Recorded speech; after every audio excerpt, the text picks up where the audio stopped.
So I looked at all 8 of them. I turned to Steve and I said, oh my God, all the toes are perfect.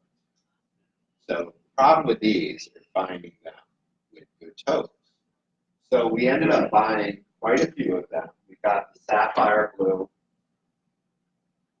We got the cobalt blue. We got a couple other colors. But one color we didn't buy was the ice blue. It was there. But I said, no, we have the ice blue at home, so we don't need to buy that. Well, so we didn't buy the ice blue. We bought the ice green. Well, we came home. We had the ice green. So we ended up with 2 ice greens and no ice blues. So that was my fault. But we have since acquired an ice blue. And we just acquired an aqua opal. So I think we have like 9 drapery bases at home in all the different colors. So we collect Northwood glass. We collect it all. And then another color that we fell in love with is Imperial Purple. And this is one of those things that you're not really looking for, you're not really looking at it. You just get the brochure, you look at the photos online, and it doesn't even hit you. So we went to Hoga one year, and we walked into the room, and immediately I just saw this from across the room. I said, that's the piece I want. Even though in the brochure, the listing, the photos, it didn't draw me. But when I saw it, I said, I want it. So we started collecting Imperial Purple, and we walked it. We have about 5 or 6 Imperial Purple water pictures. And so this one we bought at Hagerstown as part of the Greg Gilliam collection. And I was telling Jim this morning, I paid about $300 for this. And at the end of the auction, Steve and I were talking to Greg Gilliam. And we said, well, how do you think the auction went? You know, he asked Greg. And Greg said, yeah, I thought it went well. He goes, I was disappointed with the field flower. I thought, you know, it could have gone more. I said, well, thank you. Gary, they're wanting to see it. What? Huh? The Facebook Live people want to see it. Oh, that picture reminds me, as soon as you picked it up, of Aurora Borealis. Yep. Which was supposed to see in New England. So Beautiful. we also ended up buying this Diamond and Starburst wine set. We went to an auction in Albany, New York with Chris and Don. And I think this one might have been the one that we kind of got into a little tussle with the auctioneer, because we walk in, and Chris and Don are there, and they advertise like 20 pieces of Carnival. So you get there, and there's like 100 pieces of Carnival. And there's like 5 couples bidding on Carnival glass. And Chris and Don and I and Steve are sitting there, and there's a Diamond and Sunburst wine set, and there's a Northwood Lovely piece. And we're both looking at the Diamond and Sunburst, and I'm like, do you want it? Yes. Do you want it? Yes. And so I said, okay, Chris, you can have the Diamond and Sunburst because I'm a really nice person. And I said, but I want the Lovely piece. So the auctioneer is going along selling 100 pieces of Carnival glass. He's getting $5 or $10 for each piece.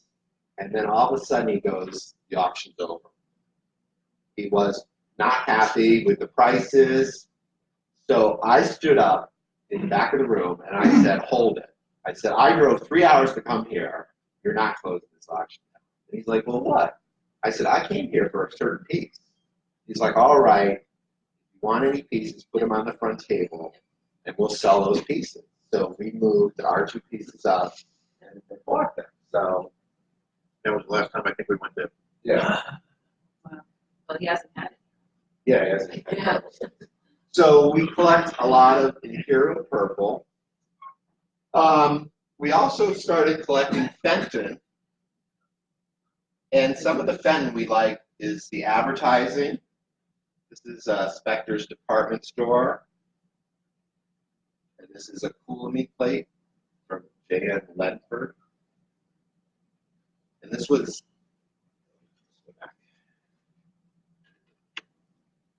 so Steve and I have one rule when we go to an auction.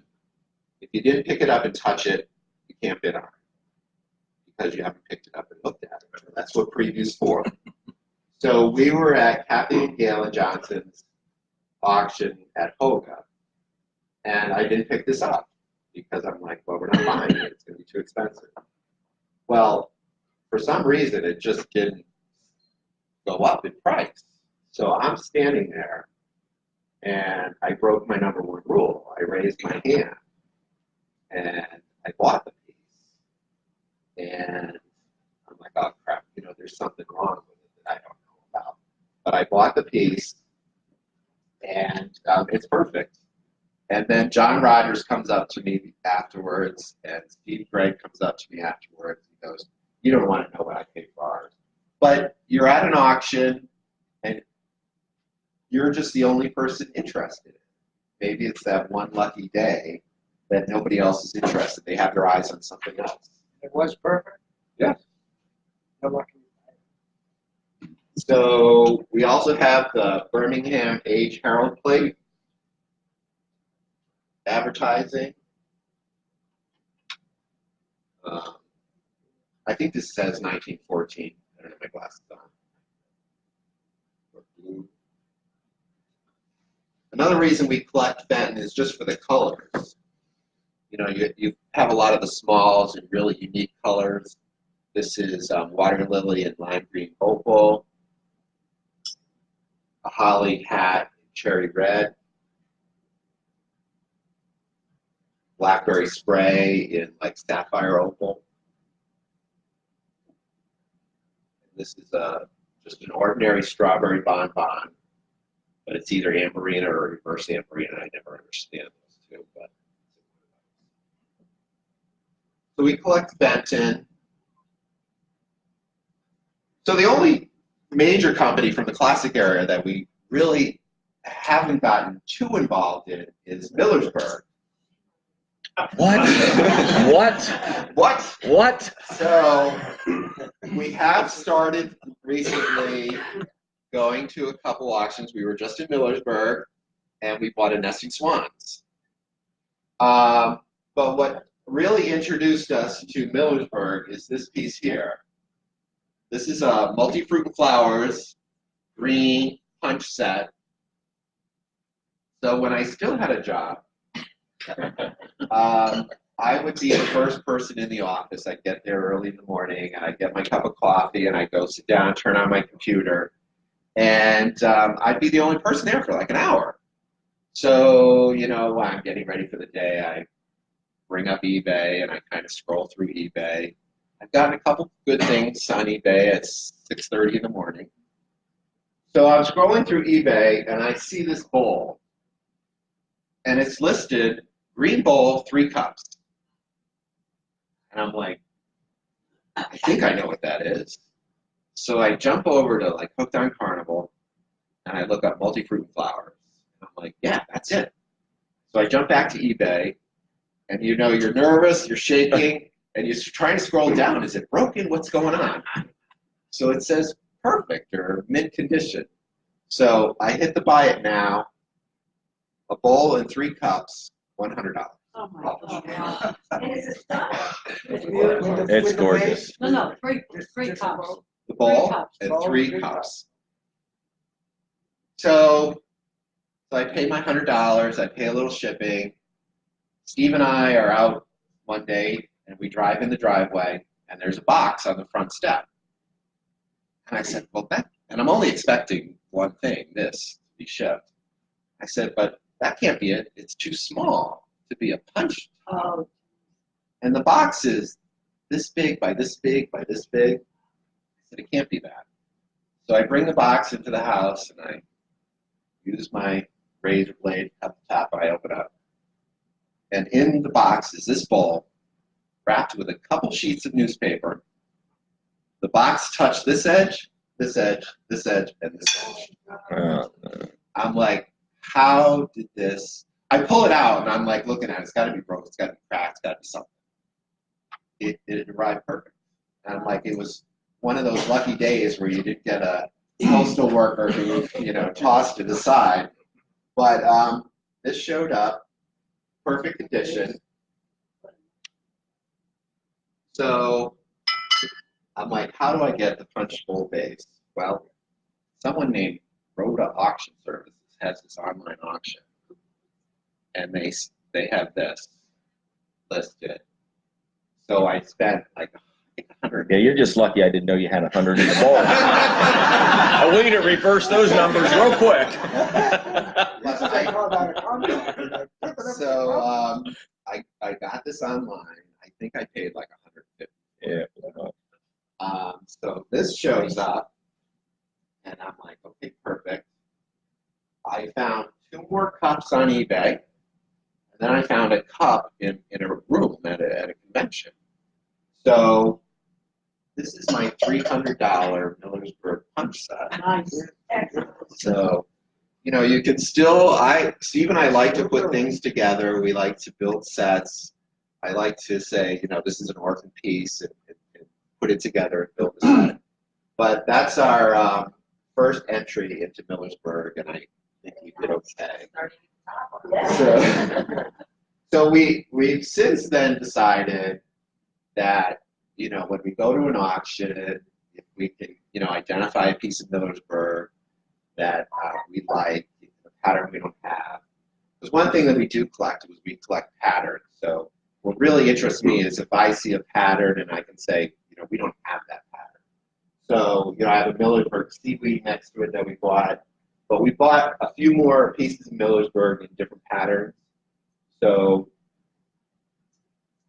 we now are collecting Millersburg. But one thing we also started collecting is stretch glass. So we are members of the Stretch Glass Society. We were just there in July at their convention in Marietta, Ohio. But we got started in stretch because we went to the spring fling up in Wells, Maine. And when all New England goes to Wells, Maine, it's kind of, who can find the best piece and bring it to the meeting and say, I was the first one at this antique mall and I found it. So usually when Steve and I show up Saturday, there's nothing to be found. But we came across a blue stretch bowl for $25. And I'm like, well, let's just buy something. So we ended up buying a blue stretch bowl, Celeste blue, for $25. And that was our one purchase for the weekend. So since then, we've acquired a couple other pieces. I actually do like candlesticks, and I actually do like console sets. So we have a couple pieces, a double scroll in teal, and I also like the different colors that stretch comes in. So we have double scroll. These are Egyptian luster in the Mae West pattern. They all have numbers. Don't ask me what any numbers are. I believe these are U.S. glass twist candlesticks in topaz.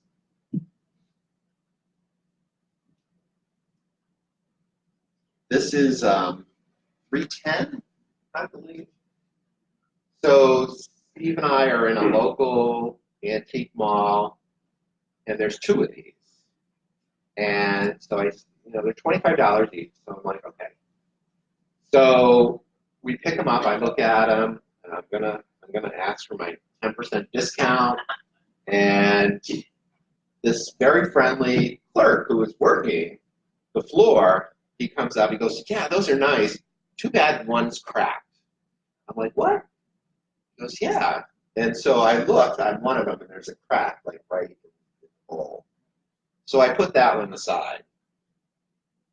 And then we all know Cal Hackman. So we sent Cal Hackman a photo, and he's like, "I've never seen that in this shape." Wow. And so I said, "Yeah, there was 2 of them, but one was cracked." It's like, go get the other one. So Steve and I went the following weekend to the same mall, and it was gone. So we ended up with one.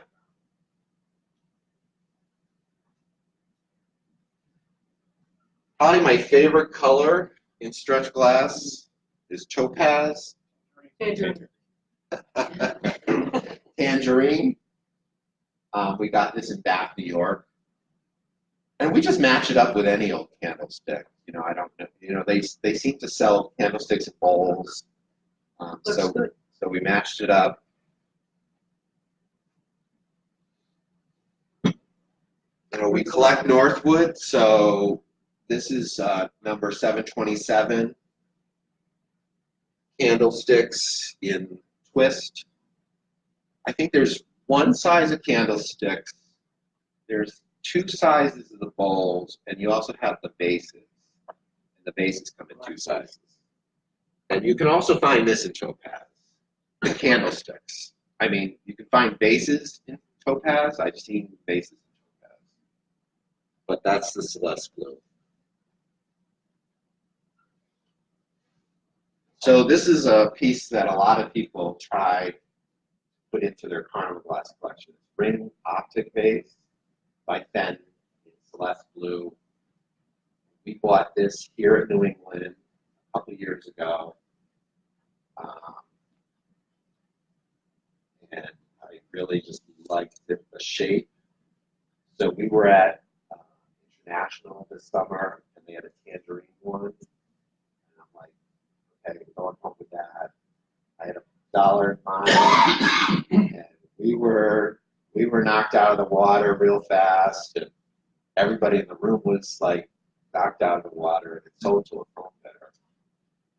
So we did not get the tangerine base, but we went to Stretch Glass this year, and we bought this piece.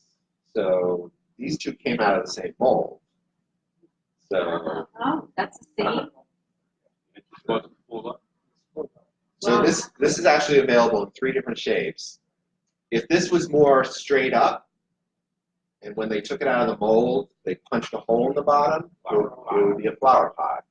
And there's actually an underplate. And I don't think the underplate is iridized. So I'm looking for a flower pot. But they had this tangerine flared bowl. So this came out of the mold and they flared it. So you end up with like 9 ribs.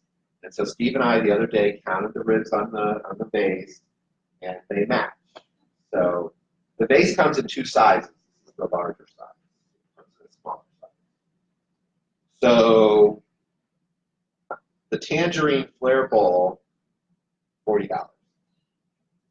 The tangerine swung base, $1,500. So can I reheat this? Yeah, I was going to say, let's send that out to Ann Fenton and see if she can swing that a little bit for you.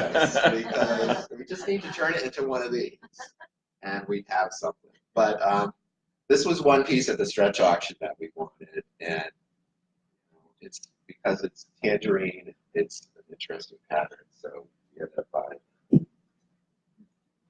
Did you preview it first? I did. So we also collect the Imperial smooth panel bases. We have this in red. We have it in wisteria. Comes in 5 different base sizes: 2.5, 3.5, 4.5, 5.5. So this is the 3.5-inch base. Found the wisteria, the red with the really grizzled iridescence. And Imperial makes amber, but you don't find the base in amber. And we got this out of Gary Lickford's room. He was down in Tampa, and he had it, and he had it on the top shelf. And when I walked in, I saw it. So I bought the amber. This is a smaller size. This is the 2.5-inch base. Milk glass with smoke iridescence.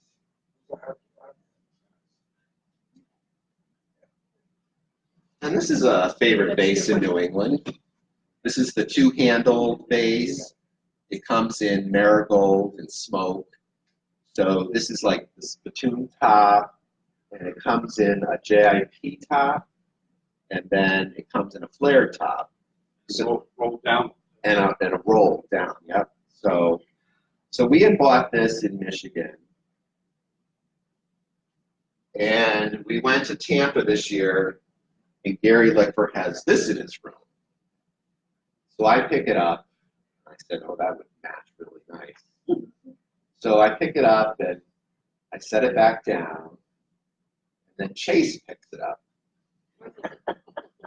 And so Chase is looking at it, and I said, so I went over to Chase. I said, "Are you buying that?" He goes, "Yeah." I said, "Okay." I said, "If you were buying it, I would buy it."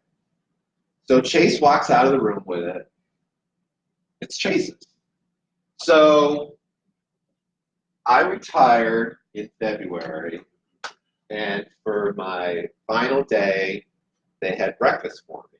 So I went in and I got a present, a box. So I open up the box, and it's a Bed Bath & Beyond box. And I'm like, "Oh, they got me something from Bed Bath & Beyond."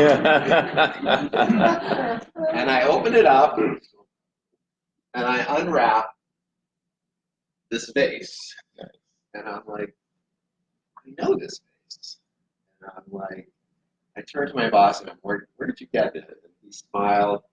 So my boss had been in contact with Steve, and they wanted to get, because everybody knows at work that I collect Carnival, and if I say I'm taking a Friday off, they're like, "Where are you going this weekend?" And I'd be like, "Oh, we're going to Marietta, Ohio." So come to find out that Steve and Chase conspired to identify something that I wanted, to buy it out from under me. And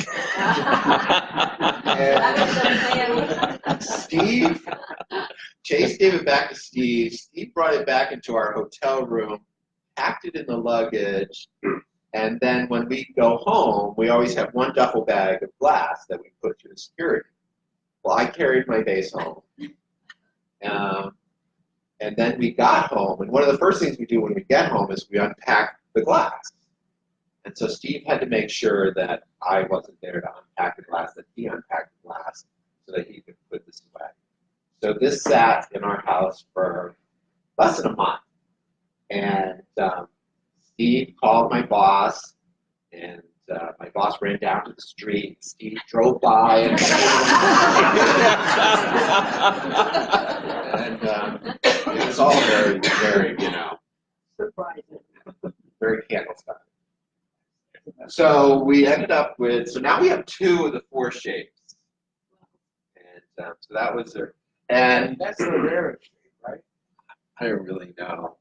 But Steve was, when I drove home, Steve was standing in the driveway, and the first thing I said to him after this, I said, "You got me."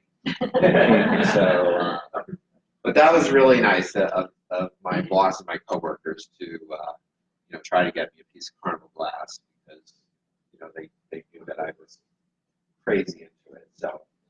So we go from stretch glass to, yes, Steve and I collect contemporary Carnival glass. I know several of you are going to, have heart palpitations, but we have gotten into some contemporary Carnival. I shouldn't say some, I should say a lot. But one of the things we started collecting was Hansen glass. So Hansen glass is 2 brothers from Michigan, Robert and Ronald, and there is a 3rd brother. But they took glass and uniridized glass. They stuck a metal rod onto the bottom. They heated the piece of glass in a furnace. And through their knowledge of chemistry, they sprayed it. And it came out with some really incredible iridescence. And they really started in like the 1960s. So Hansen glass is some of the first contemporary Carnival glass out there. You can typically tell that it's Hansen glass because it has a mark on the bottom where they then snap the metal rod off. And the Hansen brothers also signed a lot of their glass. This is signed Robert Hansen. So you find glass signed RGH, which is Robert Hansen, Ronald Hansen, Robert Hansen, RH. So, but some of it is not signed. So here's 2 pieces that we added to our collection yesterday. Haven't washed them, so the stickers are still on them. But this piece is signed Robert Hansen, and this piece is not signed. But there's no doubt in your mind that it's Robert Hansen glass. So I am going to pass around, take your time, but I'm going to pass around these 2 pieces. There are 2 turkeys. There are 2 big holders. And let's see, one is red and one is like amethyst. So the red one is signed Robert Hansen in the typical Robert Hansen signature. This one is also signed Robert Hansen in scratch. Like you said, Dremel, somebody took a tool and tried to sign it Robert Hansen, but it's chipped. And so I think this is a forged signature. It is a piece of Robert Hansen in my mind. It's iridized properly. It's got the mark on the bottom. So it is a piece of unsigned Robert Hansen that somebody signed.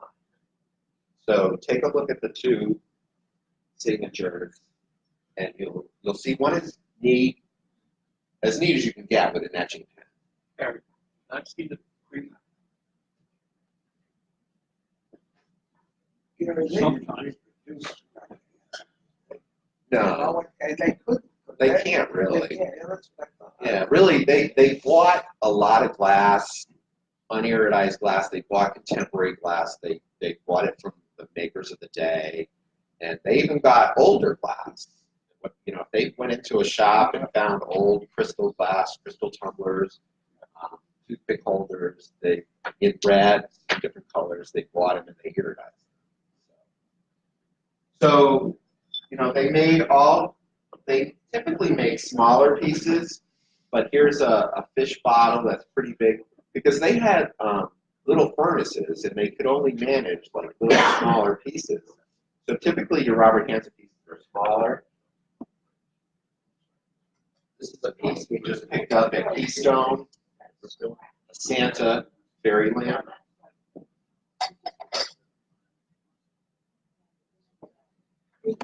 So the Hansen brothers were doing this, and they're spraying chemicals.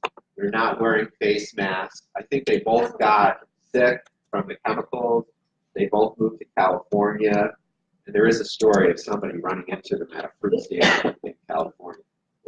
But from Hansen, we started acquiring some Kreider glass, and Terry and Rhonda Kreider essentially are doing the same thing with glass. They're reheating it and iridizing it. So their glass is signed Kreider on the bottom. You would etch it, the word Kreider into it. So we've been collecting some tumblers that we recognize in the old Carnival glass patterns. So this is Two Fruits by Northwood. I think it's Mark Northwood. But a blue one just sold in the Bob Smith collection for over $2,000. The blue, classic blue Carnival. So here's my white Kreider that you just take the decimal point, move it over twice. Where are they from, Gary? The Kreiders, I'm not really sure. I think they are still alive. So various Northwood drapery, which is this pattern. You could find this in classic era Carnival. Chatelaine by Imperial. Oriental Poppy. Is every one of them signed? Yeah, I like. You see, with contemporary glass, I do prefer signed pieces. You know, if you collect classic era, you don't want to see an IG mark on it. You don't want to, you want to see it marked Northwood. But contemporary glass, I appreciate when companies marked it, because it tells you a lot about it. It tells you who made it, signed pen, signed what Kreider or Hansen. This I bought yesterday because it's marked press cut. So, you know, it's something different. So I bought that. This is a Kreider piece. It's a singing birds covered compote, very similar to the grape and cable compote. So this is a Northwood piece made, and Northwood closed down in 1925, and so this was iridized in the 1970s. But people have told me that they have found the singing birds covered compotes in crystal. Oh, yeah. So they are available. So, you know, Terry Kreider got one, reheated it, and iridized it. They made it with strawberry. Really. And then this is also a Kreider piece, like case blue glass. Kreider, you also find the poncho mark on the bottom.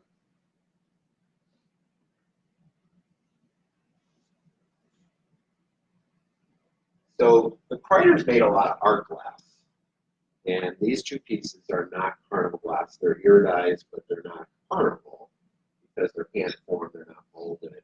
But these are marked Kreider, and when I bought these, they were advertised as signed, but I couldn't find the signature until someone said, "Lick your finger." Just lick your finger like that. Clear as day. There it is. Wow. So. Okay. So there's a lot of spit on a lot of the Signed it with DNA. Another thing that we started collecting is because our involvement in the clubs, and we probably are members of 10 different clubs, but we started buying some of the old souvenirs. Now, New England has never, to my knowledge, done a souvenir, but these are American Carnival glass souvenirs, Morning Glory tankards. These are Koga souvenirs with a good rock shoe. This is a picture frame by the International Carnival Glass. And Hooked on Carnival has the daily email, and last month was all about clubs. And I actually learned quite a bit last month because people would post different souvenirs. And I saw a lot of souvenirs that I don't have, so. Excuse me, Oh! excuse me, can I tell you the truth about those picture frames? These picture frames, yes. All right, those are not Carnival glass. They were made by Tiffany, Well, the original ones were. correct. Yes. There are original picture when- frames. And when they did for the club, I told them about Lily and Nassau. If anybody wanted to buy one, I could get them anyone for $50. She had about 200 of them. Of the Tiffany ones? Yes. Wow. And the club took it over to Corning, and they said, yeah, these were made by Tiffany. Yep. They did them for the tile work for furnaces and stuff like that. Mm-hmm. Yeah, I've seen them uncut, like they pressed them and there's They like were excess pressed. pressed, and the edges were not like trimmed. And yeah, I had seen that they were proven to be done. So essentially all the glass you see here is made in America, which is something that we kind of just have never really gotten into international glass. We focus on enough already. But one thing is not American, or I don't think it's American, and that's pieces by Stevens and Williams. And whenever we buy these, they're attributed to Stevens and Williams. I don't know that there's any actual proof that they're Stevens and Williams, but Stevens and Williams is a company in England that is very old, and John Northwood worked there, and Frederick Carter worked there. And John Northwood is the father of Harry Northwood, who came over to the U.S. and started Northwood Glass.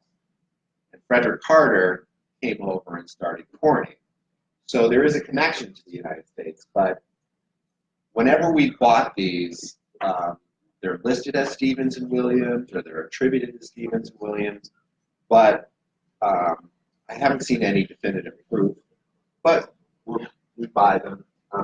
They're typically lily bases, and they typically involve metal. So here you have a single base. Here you have a larger base. It does have a different design. It also goes in a stand. This is a sugar and creamer set. Now, Kathy and Galen Johnson bought this in England and brought it back. And it was in their room for sale at Honga.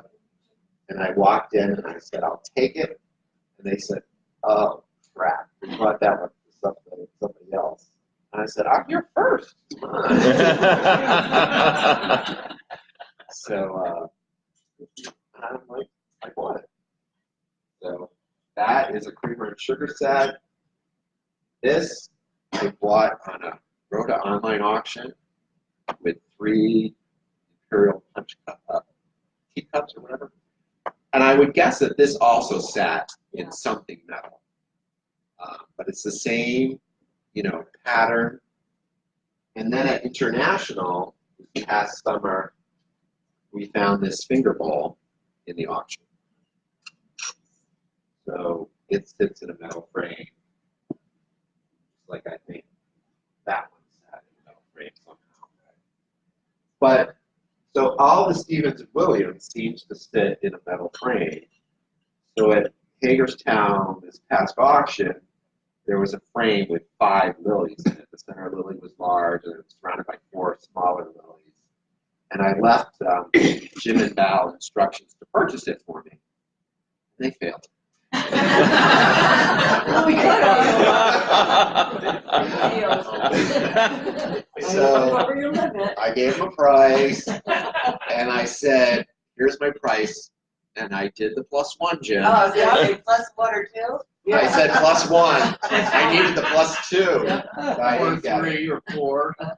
But when I looked at it, you have to be careful because, I always look at the tips, and that's where you're going to get chips because you have a piece of glass going into a piece of metal. So I didn't get it. I've seen a couple of the multi-lily pieces before, so I'm still looking. So Want to come to me? You can look at mine. okay. So When was that meet? I really don't know because nobody can point you to a Stevens and Williams catalog and say, it's attributed to Stevens and Williams. I look on eBay, I look on the internet for Stevens and Williams, and they come up with all this different types of glass, and none of it is this. But so We bought ours with Steve. yeah. 35 years ago. Yeah. So whenever I see it listed in a brochure, it's Stevens and Williams. So that's what I buy it as. But it's not like it's not marked. You can't find a catalog. So Did Galen buy it in the antique shop in England or at the store? I think he just found it at they go over there and they do a lot of. No, so in a sales. flea market. Yeah. It's definitely not. Okay. It's It's not all- no. It's definitely. Yeah. And it's probably pre-farm. Yeah. So I'll close out on our sapphire peacock and the urn bowl. We collect a couple. Like I said, we collect patterns. So if we come across a pattern, we're interested in it. And there's only a couple things that we collect that pattern in multiple colors. One is the drapery bases, and one is the peacock and urn masked rice cream bowls. So we have about 10 of these. Why didn't you bring the bad lemon?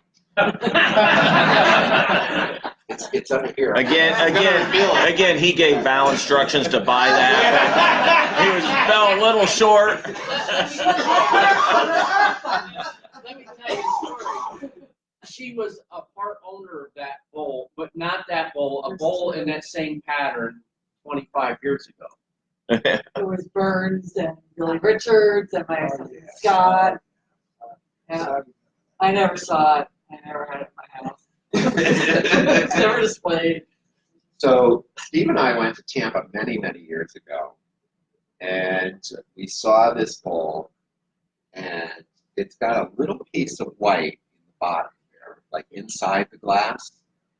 And so we saw this bowl, and we said, that's coming home with us.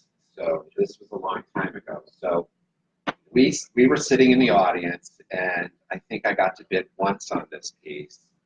And the piece sold for a bit of money. And this elderly, I don't want to say elderly, Yeah, watch he's probably older now, but this gentleman. That's about how that works. He stood up, he won the piece, and he stood up and he came forward and he turned to Steve and I, and he goes, "You guys got some nice glass." So I think it was his way of saying, "Sorry, I took that from you." But we weren't even runner-up at that point. So Mr. Weaver bought this in Tampa. And so when we saw that Mr. Weaver was selling his glass at 2 Americans ago, we went down and said, well, now this is coming home with us. And we saw the little piece of white in the glass and said, yes, this is the piece that we saw, 8, 10 years ago. So it's one of those things where Steve goes around the room this way and I go around the room that way, and we kind of come circle back, and we're like, well, what did you see?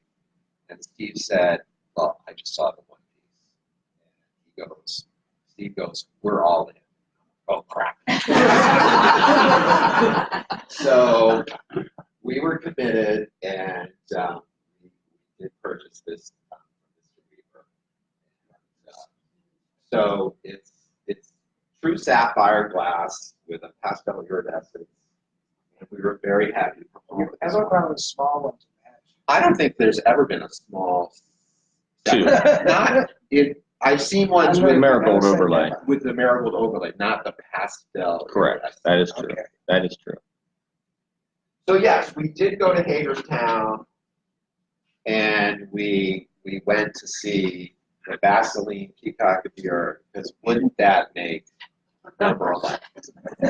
And Tom had the sign said, ask for assistance. So I said, Tom, can I pick up the ball? He just kind of laughed. He's like, sure. And so I picked it up. I took some photos, and I was really impressed with the ball. And in my mind, I'm like, well, we mortgage the house. And I was really, my mind was spinning. I'm like, I would really, really like to come home with that piece. But, in the morning, Friday morning, we were talking, and I said, we were talking to other people. I said, the number's going to start with 4. That was my guess. The Saturday morning, I moved it up, and I said, the number's going to start with 5. And it sold for $66,000. And that was on the phone, right? We were actually, we had to leave the auction. There's 3 phones right there. Oh, wow. We had to leave the auction, so Val did come through. And I said, Val, when that comes up for auction, call us. And so we listened to the auction on the phone in the car, because we were going to Steve's sister's house for a picnic. So we did listen to the auction go off. And Tom was talking about the piece in the beginning, and that was kind of hard to hear. But when the auction was going, we could hear the prices, and we're all like, you're on speaker, don't say anything. And my friend Jill came down with us, and she's like, you're all. So that is really just the story of how we, started collecting what we collect, how we moved from collecting this, that, the other thing. But we love going to conventions. We love finding things in rooms. We love early bird auctions. Because you can go to an auction and you've already seen all the pictures, you've seen the listing. I really do enjoy when you open up a box and you don't know what's coming out of the box. And that's why I like room sales, because whenever you go into a room, you really don't know what you're going to see when you walk in. And it's because it is the hunt and the surprise, the anticipation of walking in and finding that one person perfect piece that you found this weekend. You found a piece that you had been looking for, and you weren't expecting it. Right, So, right. that makes it all that much more fun. So, I wish everyone happy collecting, and please come up and share our glass.